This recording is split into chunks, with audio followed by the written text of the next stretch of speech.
Hello everyone, this is Jimmy Cultist, and today I will be showing off various pieces of conceptual art I used to create the world of Brawny Barnacle Bros. I will also give some insight into the inspirations and ideas that led to the game's creation.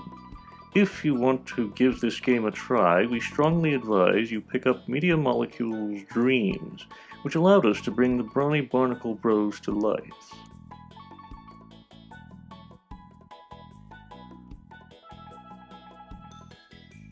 Those of you who have played BB Bros have probably encountered Captain Holiday. What you may not have known is that originally he was intended to be the main protagonist of the game. I came up with the world and characters back in 2011, when I was but a lad. I would construct clay models of the characters and various locales they inhabited, together with my siblings, which helped inform a lot about the setting. I also took a lot of visual influence from the game The Legend of Zelda: The Wind Waker. I would have featured my original childhood art in this video, but the format was incompatible with my scanner. However, once I got access to Dreams, I finally had the ability to realize my idea. I decided to make the game a prequel set before my original intended story. This way I could sort of get my feet wet and experiment with a much simpler storyline. That way, I would have some experience before tackling the story of Captain Holiday, which I still intend to make sometime in the future.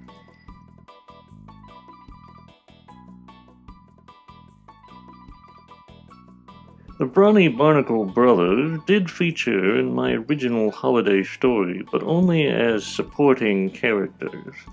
Their designs and personalities were originally created by my sister, Lily Cultist. I often collaborated with my siblings and shared ideas with them back in those days, so there's a lot of ideas that didn't originate with me alone. The brother was the most brash of the three, so I decided to make him the protagonist.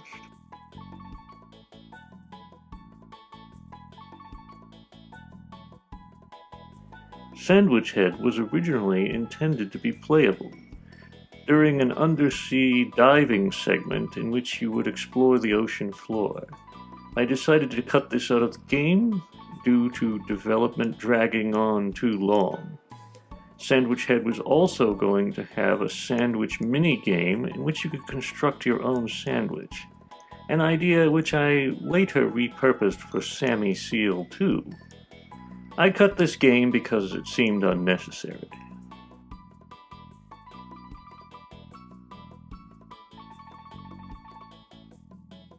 Some of you may be wondering what the Brawny Barnacle Brothers' real names are. They actually do have names, they just are never referred to by them in the game. The brother's name is Jonathan Pibbs, Sandwich Head's name is David Pibbs, and the captain's name is Matthias Pibbs. The only reference to their surname in the game occurs when you inspect the portrait of their father hanging in the captain's cabin. You may also be wondering what exactly are the brothers supposed to be, since most of the other characters are anthropomorphic animals. The answer is they are actually supposed to be interdimensional aliens, and no, I am not kidding. Their crewman Felsen is also a bit unique since he is a rock monster.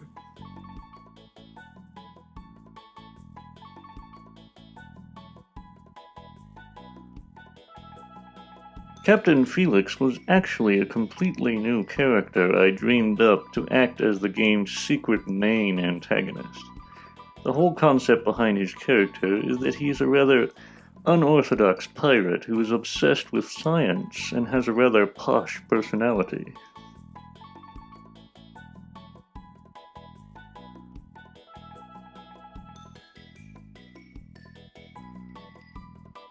Boss Massey was also developed as the game's secondary antagonist, who would try to prevent you from reaching Felix's treasure before him.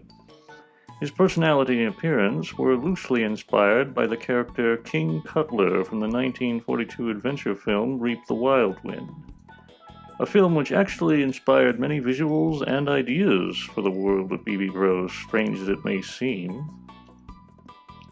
Massey's name is actually a direct reference to the actor who played Cutler, Raymond Massey.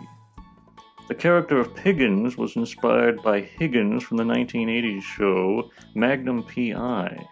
I imagined him speaking with a very posh accent and using verbose language despite him being illiterate.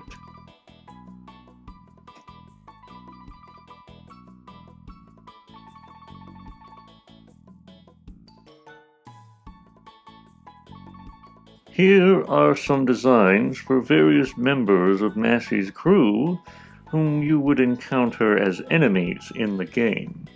It's interesting to note that the buff crab enemy actually ended up being elevated to an actual named character with his own mini-game.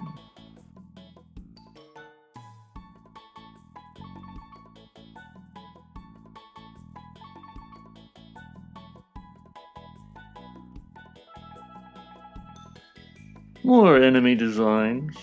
The weasel was actually a repurposed design for a friendly NPC, which I decided to make into an enemy by altering his design to be more menacing.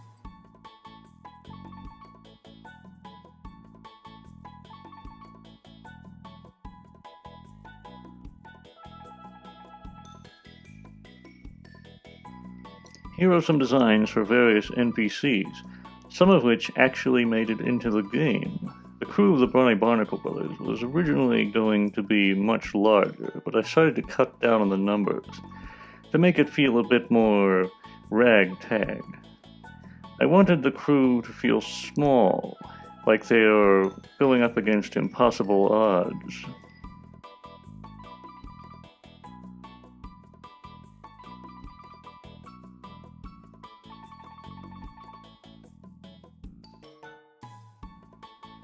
More NPCs.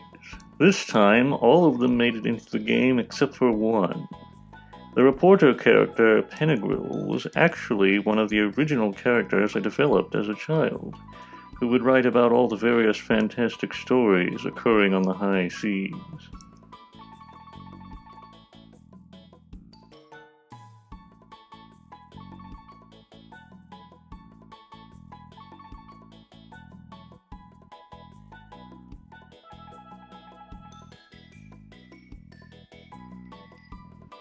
This is the only concept art I created that depicts a location. I rarely do location concept art, since I have a pretty good idea of what things will look like before I make them. A lot of my level design is made up as I go along, which results in varying degrees of quality, but also makes me quite versatile when it comes to creating quick ideas for levels.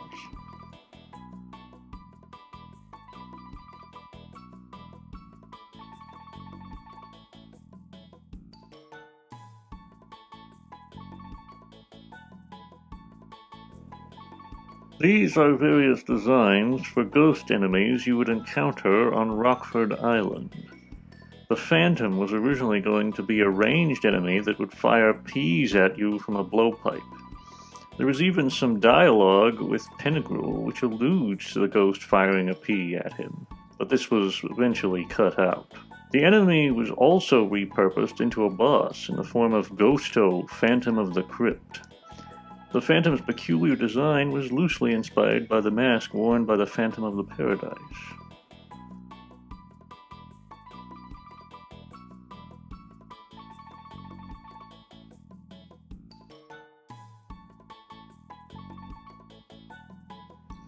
The Ocean's Head was another old idea from one of my siblings.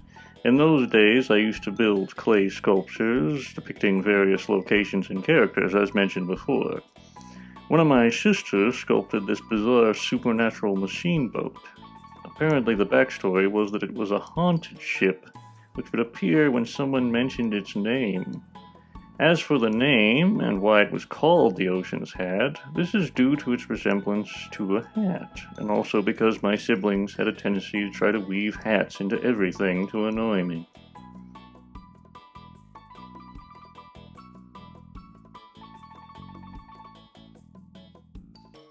The Soup of Malice was actually just made up to be a boss fight with the Ocean's Hat. I didn't have an exact idea in mind, and then Billy suggested that I make it a boss called the Soup of Malice, and everything else kind of came from there.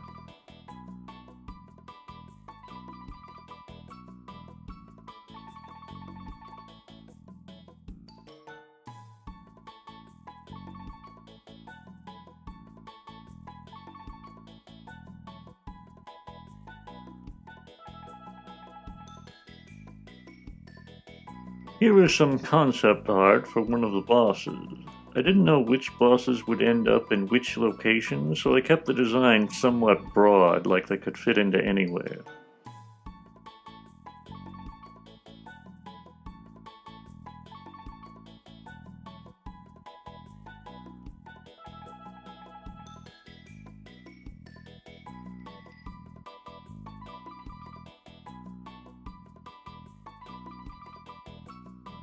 Originally, the vegetable people who lived in the hothouse were going to have more presence in the game, but a good deal of them were cut because I thought they didn't serve any particular purpose. These designs do give a better idea of veggie society though, and it's a bit sad that they never made it into the final product.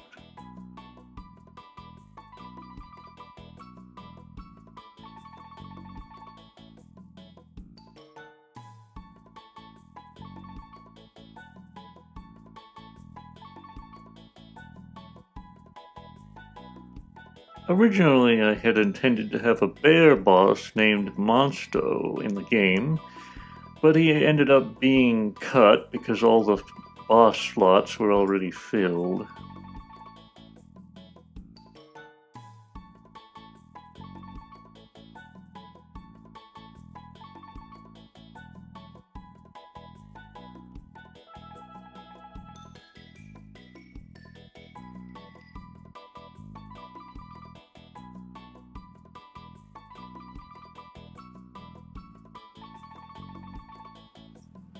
Snappus Jawsus was a boss who emerged from multiple marine enemy designs I had been fiddling with.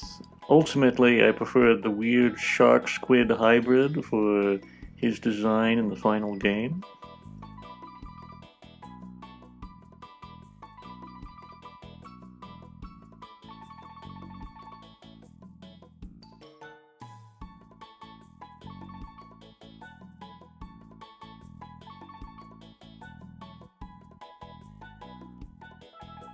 The Montana banana is another very old creation that dates back to my childhood modeling play days.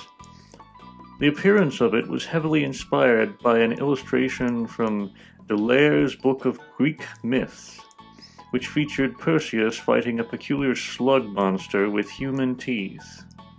The inexplicable blue hat was actually an additional design choice added by Billy. As mentioned before, my siblings would constantly put hats on things to troll me, and this was an instance in which the idea actually grew on me and I kept the hat.